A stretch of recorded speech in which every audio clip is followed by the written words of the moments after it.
Résultat de l'élection présidentielle en Sierra Leone, les deux principaux candidats ont remporté chacun plus de 43% des voix.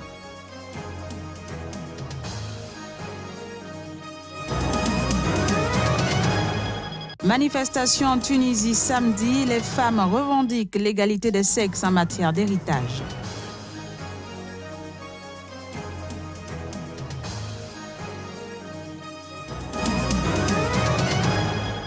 Puis du nouveau dans l'affaire du coup d'État manqué en Guinée équatoriale. La justice a désigné les exécutants.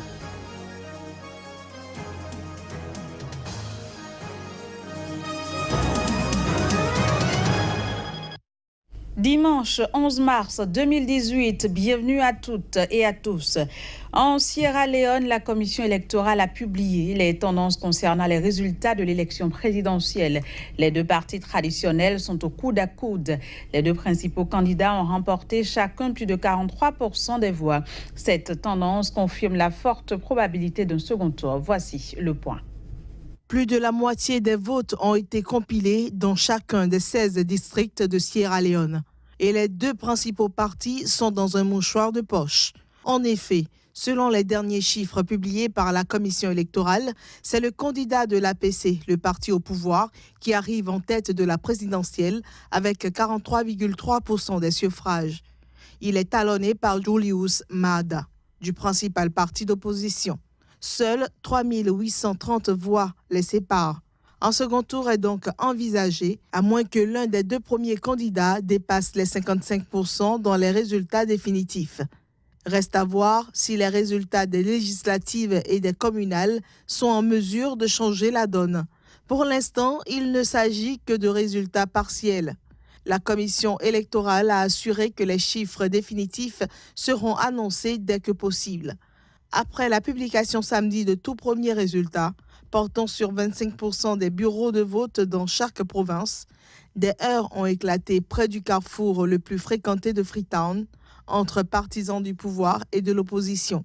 Des blessés et plusieurs arrestations ont été constatées. Si aucun des 16 candidats à la présidentielle n'obtient 55% des voix, un second tour doit être organisé 2 semaines après la proclamation des résultats du premier tour. Si elle est parvenue à attirer les investisseurs pour reconstruire le pays saccagé par la guerre civile, l'économie reste fragile après les chocs de l'épidémie d'Ebola, de la chute des cours mondiaux des matières premières et la corruption a continué à prospérer. En Tunisie, plus d'1 millier de personnes, en majorité des femmes, ont défilé samedi. L'objectif de cette marche était de réclamer l'égalité des sexes en matière d'héritage. Les détails dans cet élément. Un droit, pas une faveur, scandent ces manifestantes venues de toute la Tunisie pour réclamer l'égalité des sexes en matière d'héritage. La femme est aux côtés de son mari toute sa vie et à la fin, elle a un héritage qui n'est pas juste du tout. Il arrive un jour où on la discrimine avec ses enfants. Elle prend le quart, ça part dans l'héritage et ce n'est pas juste. Et je ne suis absolument pas d'accord avec cela. Si l'on met en pratique cette loi et que la femme prend ses droits sur la terre, cela pourra faire en sorte qu'elle se développe. Elle pourra faire de l'agriculture et elle aura un revenu. Nous ne sommes pas au-dessus de la religion. Moi, je suis une personne qui croit et qui la pratique. À notre avis, c'est un peu un des derniers bastions du patriarcat, tout simplement, parce que on nous fait croire que ce sont des questions qui relèvent de la religion et en fait, c'est vraiment le cœur du patriarcat. Il est dans le système de circulation des biens par la gratuité de l'héritage. L'égalité en matière d'héritage est l'un des dossiers confiés à la Commission pour les libertés individuelles, mise sur pied par la présidence pour réformer lois, directives et autres textes entravant ces libertés. Le président tunisien Béji Caïd Essebsi avait relancé en août dernier le débat sur cette question sensible, jugeant que la Tunisie se dirigeait inexonérablement vers l'égalité dans tous les domaines. L'application de cette loi impliquerait de modifier le code successoral pour que les hommes n'héritent plus systématiquement du double de ce qui est légué aux femmes, une mesure fondée sur le droit islamique. En Égypte, un rassemblement de soutien au président Abdel Fattah al-Sisi a été organisé vendredi près de Caire, et ce en prévision d'une élection présidentielle le 26 mars prochain. Suivez plutôt. Nous sommes maintenant confrontés à la dernière étape, qui est de renouveler l'élection du président Abdel Fattah al-Sisi pour un deuxième et dernier mandat, afin que nous puissions récolter ensemble ce que nous avons semé au cours des 4 dernières années, qui étaient parmi les années les plus difficiles et dangereuses dans l'histoire de l'Égypte moderne.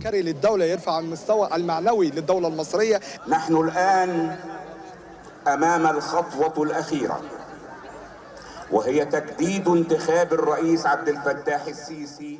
Le président Abdel Fattah al-Sisi a beaucoup souffert ces dernières années pour nous garder en sécurité, pour relancer l'économie du pays, pour élever l'armée du pays et pour élever le moral de l'État égyptien. من أصعب وأخطر السنوات التي مرت في تاريخ مصر الحديث. La justice équato-guinéenne a désigné les exécutants de la tentative de coup d'État que Malabo a affirmé avoir déjoué début janvier. Il s'agit d'un Français, d'un Tchadien et d'un Centrafricain. Reportage. Nouveau rebondissement dans le dossier du putsch manqué en Guinée équatoriale. La justice a identifié les commanditaires de nationalité équato-guinéenne. Ces derniers ont contacté et contracté à Paris un citoyen français du nom de Dominique Calas, à qui ils ont donné une avance de 500 000 €. L'homme aurait à son tour fait appel à un général tchadien connu sous le nom de Mahamat Kodobani, chef de l'opération, et un militaire centrafricain, Ahmed Diallo.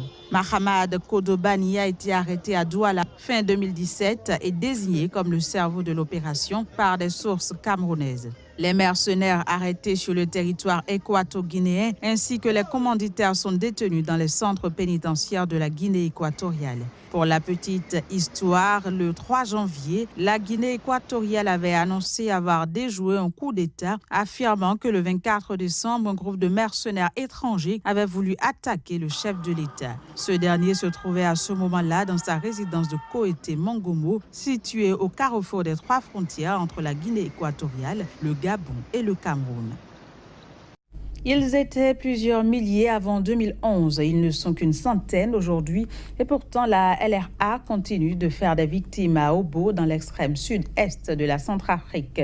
Depuis le départ des Américains et des Ougandais qui ont considérablement affaibli le groupe de Joseph Kony, les miliciens ne rencontrent plus aucune résistance. Reportage.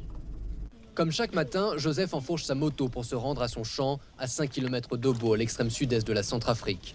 Avant, il n'osait plus partir en brousse, de peur de se faire enlever par la LRA, l'armée de résistance du Seigneur, créée en 1988 en Ouganda par Joseph Kony.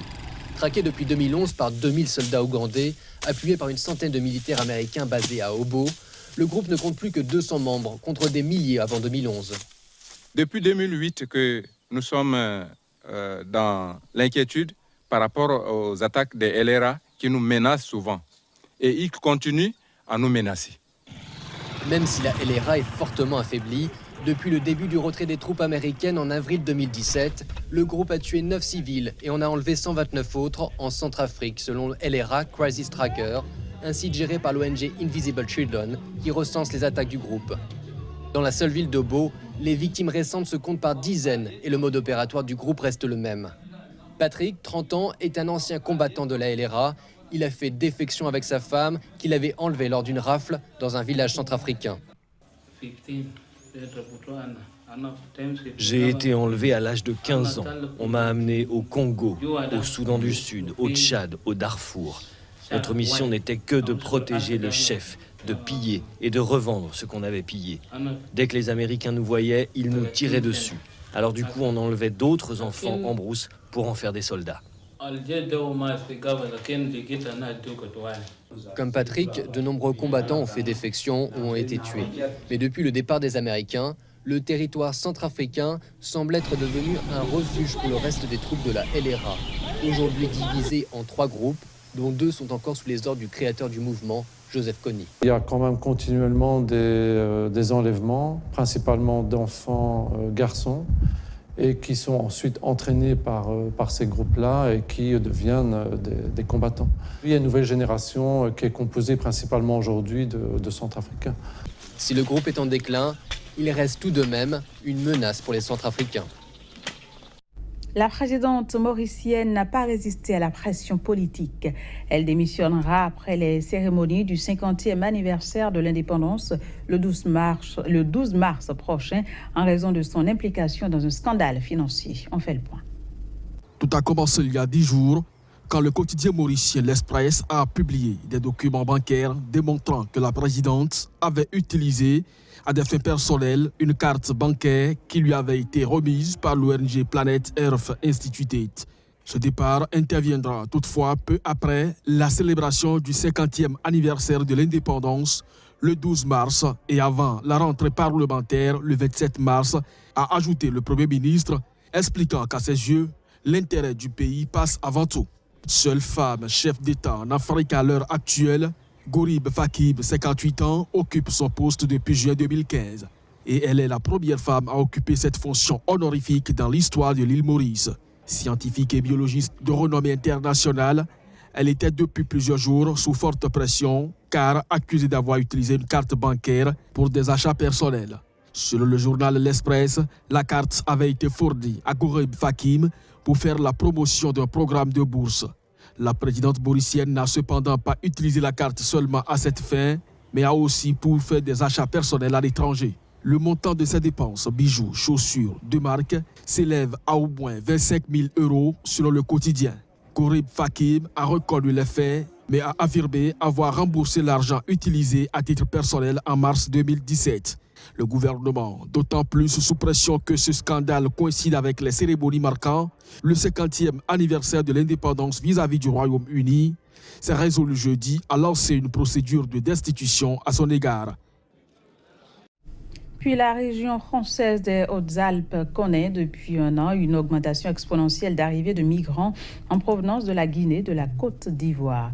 Des jeunes qui fuient des conditions de vie précaires et un avenir incertain dans leur pays à la recherche d'une vie meilleure en Europe. Reportage. Certains sont arrivés dans la nuit, d'autres il y a quelques jours. Ces migrants d'Afrique de l'Ouest profitent d'un peu de répit dans ce refuge de Briançon, près de la frontière italienne, après avoir traversé les Alpes. Depuis des mois, ces bénévoles se relaient 24 heures sur 24 pour les accueillir. Je viens à la cuisine à midi et en principe un jour sur deux. Depuis 15 jours, ça a flué. Il y a eu un moment un peu plus calme et puis là, c'est reparti toutes les nuits des arrivées entre 15 et 20. Près de 3000 migrants ont fait étape dans ce centre d'accueil depuis juillet dernier. Parmi eux, une grande majorité de Guinéens et d'Ivoiriens. Tous racontent des conditions de vie précaires, le chômage, un drame familial. Autant de raisons qui les ont poussés à traverser la Méditerranée. Quand tu voyais un Ivoirien en France, il venait étudier. Il venait avec la bourse d'études. Mais aujourd'hui, c'est plus bourse d'études, c'est Zodiac. Selou et Abou sont originaires de Guinée. Le pays est régulièrement secoué par l'instabilité politique. Les manifestations, fréquentes, sont violemment réprimées. Plus souvent, c'est les jeunes qu'on tue. Pendant les manifestations, pendant les campagnes électorales. En Guinée, ils avaient peur parce qu'on va te tuer pour ne rien. Hanté par son périple vers l'Europe, Abou souffre d'insomnie. Il raconte avoir été emprisonné, maltraité et avoir failli être vendu comme esclave en Libye. Tout comme Selou, marqué par la prison. On ne mange pas 4 jours, comme si c'est 4 ans. Ils viennent la nuit, ils nous frappent. Ils ne donnent pas à manger, même l'eau à boire. C'est impossible. Il n'y a même pas de toilette dedans. 4 jours, on n'a pas parti en toilette. Parce qu'il y a beaucoup de gens, il y a des femmes encore dedans, avec des enfants. On est souffert là-bas. Fin 2013, Ibrahim a fui la Côte d'Ivoire, pourtant première puissance économique d'Afrique de l'Ouest. Exploité, kidnappé puis libéré, il traverse la Méditerranée à 120 personnes sur un Zodiac avant d'arriver en Italie puis en France. Pour rien au monde, je ne ferai ce voyage encore. Parce que déjà, c'est pas digne d'un être humain. Tous ces voyages avec toutes ces humiliations, tous ces... Je sais pas. je sais pas combien de fois j'ai flirté avec la mort, mais je pense que je suis un miraculeux, parce que c'était pas évident. Le mythe de l'Eldorado européen est souvent entretenu sur les réseaux sociaux par les migrants arrivés sur le vieux continent, soucieux de leur honneur et de rassurer leurs proches restés au pays. Une situation bien loin de la réalité, car pour ces exilés, un nouveau parcours du combattant commence, obtenir des papiers et construire une vie décente.